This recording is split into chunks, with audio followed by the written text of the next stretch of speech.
What does it mean for your customers? What does it mean for your investors? What are they thinking about? What does it mean for your employees? So when you come round to tender time and they're looking at, oh, everyone's the same, let's just go for the cheapest. And they go, no, but SmartCT, they're going to give us a carbon report. They're going to show us how they're going to lower our emissions. Those guys really, doing something meaningful in the community as well. What you can actually do to evidence that your solution is more sustainable. And maybe you can charge them for some of those additional services. Let's do a deeper analysis on energy use in your organization. Massive cost for most organizations, particularly a data center. Energy's got to be right up there, hasn't it, as one of their top costs. If you can show them, one, you understand it, and two, how they can influence it, is that not valuable to them? But if someone felt like, I'm not just joining a company because they talk a bit about sustainability, somehow their role has a chance to contribute to the journey you're going on and how you're servicing customers with sustainability, I guarantee you'll have more applicants for that role.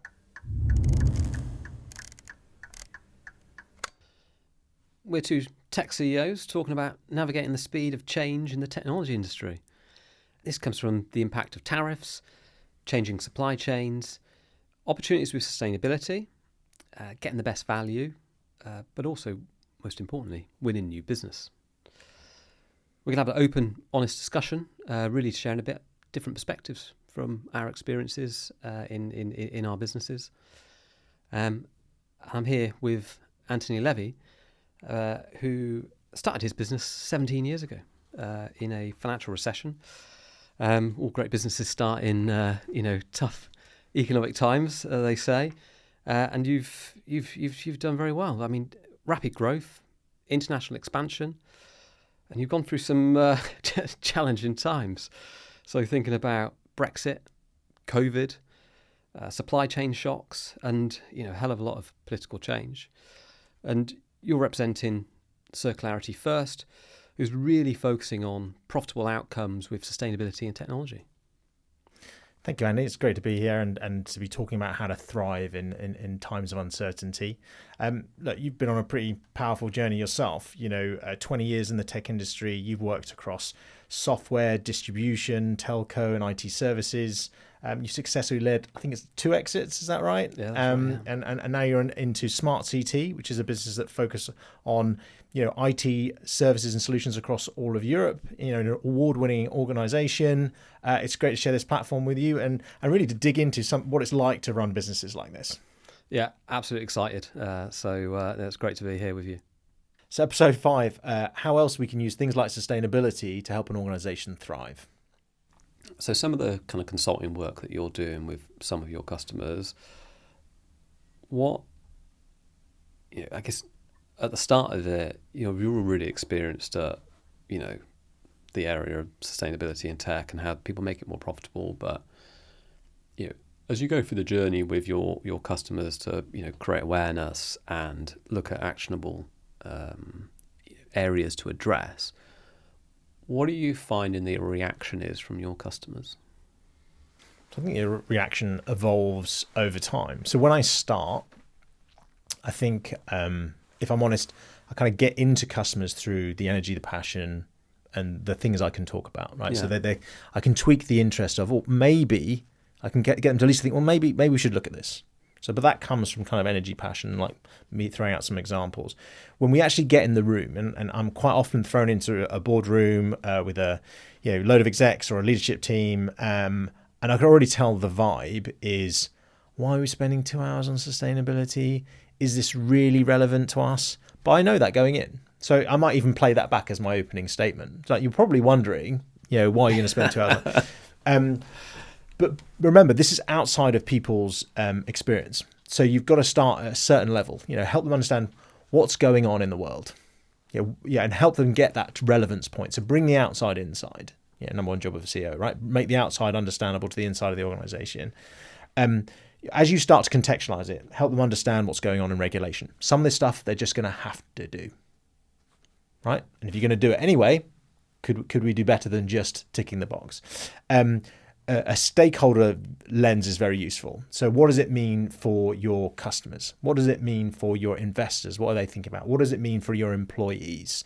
And as you start to kind of surround all these things, you see, well, actually, it means something to all of those stakeholders. And it's slightly different, but there is something there, and that people are like, well, okay. So then you might talk about, well, where do the actual impacts come from IT? Why is IT under the radar? Why does it matter? Where are those impacts? As we just discussed, you talk about the scale of the impacts and how fast they're growing. Okay, so contextually, this is important. We're in IT and it's growing rapidly here. So those needs are only going to increase. They're only going to become more under the spotlight. They're only going to become more important. And then you kind of help them understand perhaps what their competition's doing. So just a little bit of like, well, actually over there, they're starting to talk about this, or there's an opportunity over here. And typically then we show a load of use cases where other people are actually generating value through it. And that can be reflecting all the different stakeholders. That can be reflecting their competition, but like proof points of where others are actually meaningfully making some more money out of it, frankly. And then we start to kind of put the question back to them. So all those things you've heard, which of those would you like to test to see if it works for you? I'm not telling you after 2 hours you should just swallow down everything I've said, but there must be things in there that you're thinking that you'd like to test with your customers, with your suppliers, with your shareholders, with your employees. What if that resonates? And typically we come out with quite a long list of areas that people would at least like to test. And that's the starting point. So we don't go full in, give me £1 million, I'm going to make your business sustainable. We say, here's 5 things. Let's go test them. Well, let's play it out. I mean, if I was in that room, I'd be thinking about my customer. Mm-hmm. What I'm focusing on is how can I make the customer experience better? Mm-hmm. So thinking about sustainability, you kind of get in and speak to those, perhaps a selection of those customers, in conjunction with, ultimately your customer, but, being as part and extension of that team. What things would you be looking at in talking to their customer about? You can immediately show some value in the education, right? So just doing some kind of event or bringing people along. You'll be surprised how many people will come to events that actually give them some free insights and some free knowledge, right? We all like free. Free's for me. Fair. But it's not without a goal, right? Getting different decision makers in, so that the first part you'll realize if you start talking about sustainability, you can hit different people in the organization. So if you gave me the list of 10 companies you wanted to renew with, and I said, well, let's get all of their sustainability teams in, right? Hit a new decision maker, and with their sustainability person, let's see one of their other leaders will come in with them, the operations lead, the finance lead, or someone else, right? If you hit new places inside your organization, you talked about your 5 green fingers. If I said to you, well, let's get 2 out of each of those in a room and get them seeing you as a leader and offering something differentiated that adds more value. So when you come round to tender time and they're looking at, oh, everyone's the same, let's just go for the cheapest. And they go, no, but SmartCT, they're going to give us a carbon report. They're going to show us how they're going to lower our emissions. Those guys really, doing something meaningful in the community as well. Great. Well, when do we start? Start as soon as you like. But that's just part 1, right? That's education. The next bit is you've already talked about the value add of reporting. Just reporting, not reduction. Just the value of providing a carbon report is massively differentiated at the moment. It won't be forever. At some point, all the vendors will provide the information. Everyone will have it. It'll all be available, and that will no longer be a differentiator. But right now, you said it yourself. For one of your customers, it made a difference. Was it the only reason? Of course, it wasn't.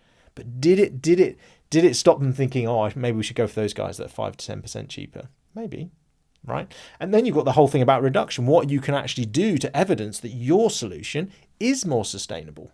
And maybe you can charge them for some of those additional services. Let's do a deeper analysis on energy use in your organization. Massive cost for most organizations, particularly a data center. Energy's got to be right up there, hasn't it, as one of their top costs. If you can show them, 1, you understand it, and 2, how they can influence it, is that not valuable to them? Yeah, it's all about these kind of extra bits to get you, standing out from your competitors. And if anyone wants to know about the 5 green fingers, it's our kind of selling ethos. And I won't tell too much more, but happy to have a one-to-one to talk about it. But I think the point you made there's a really valid one. So sustainability is not something that in one isolated place is going to magically drop, millions and millions of pounds on your bottom line. It adds value in lots of different places. I mean, we have clients that when we implement remanufactured technology, who use a lot of technology, might add up to $1 million over a year. But it's not in a single deal. It's month by month, week by week, helping them seamlessly integrate sustainability into their supply chain will lower their cost base. but it's exactly the same. You can get value in brand. You can get value with your customers. You can get value with your suppliers. It might help with attraction of more of the best staff. You know, that has value. It's hard to measure. But if someone felt like, I'm not just joining a company because they talk a bit about sustainability, somehow their role has a chance to contribute to the journey you're going on and how you're servicing customers with sustainability, I guarantee you'll have more applicants for that role. That's really interesting because we have a ESG committee in our business, and each year we look to refresh it. You know, it's something we launched probably 18 months to 2 years ago, and we've refreshed the group this year. And we had people, 2 new people who joined our organisation who, when we talked to them about in the interview stage, like, oh, actually, I'd be interested in doing that in the future. And we said, you know what, let's get them in straight away, because they're coming from different organisations, different perspectives. And it's great, great to have new ideas and input. And that's where you kind of need those ideas. You need that conversation to get the input. But literally, when we started adding the sustainability credentials of our business, and what we were looking for candidates to include part of their role was to actually make some of this stuff happen, we started doubling the amount of applicants we got for roles. And as a small business, it's sometimes quite hard to compete against the big businesses who have all the amazing benefits, a big brand. So the war on talent's a real thing. So actually, don't underestimate that part of the journey. Well, great. Well, if anyone wants someone passionate about sustainability in tech, Anthony's your man to get in the room, because he's going to, he'll share something new. I'm always learning something new off Anthony every day.